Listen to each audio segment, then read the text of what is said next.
শিক্ষকদের চাকরি যাওয়ার নেপথ্যে বিজেপি আর সিপিআইএম এর ষড়যন্ত্র রয়েছে বলে অভিযোগ তুলে মালদা জেলার মানিকচকে বিক্ষোভ মিছিল করল তৃণমূল ছাত্র যুব। এদিন বিকেলে মথুরাপুর পার্টি অফিসের সামনে থেকে বিক্ষোভ মিছিল শুরু হয়ে মথুরাপুর চৌরঙ্গি মোড় পর্যন্ত পরিক্রমা করে মিছিল। মূলত চাকরি হারানো শিক্ষক শিক্ষিকাদের পাশে থাকার বার্তা নিয়ে তৃণমূল যুব কংগ্রেস এবং তৃণমূল ছাত্র পরিষদের উদ্যোগে মিছিল এবং পথসভা করে রাম বামের বিরুদ্ধে চক্রান্তকারী স্লোগান তুলে প্রতিবাদ জানিয়েছে তৃণমূল কর্মী সমর্থকেরা।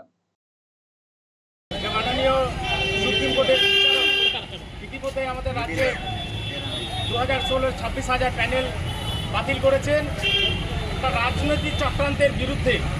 মানে রাজনৈতিক চক্রান্তে একটা রাজনৈতিক দলকে আমাদের বাংলায় সুবিধা করে দেওয়ার জন্য যোগ্য অযোগ্য না বিচার করে তিনি সমস্ত প্যানেলটাকে বাতিল করেছেন। আমাদের রাজ্যের নির্দেশ এবং মালদা জেলা তৃণমূল যুব কংগ্রেস এবং মানিকচকের সাবিত্রী মিত্র মহাশয়ার নির্দেশে আমরা মানিকচক ব্লক তৃণমূল যুব কংগ্রেস ও মানিকচক ব্লক তৃণমূল ছাত্র পরিষদের নেতৃত্বে আজকে আমরা একটা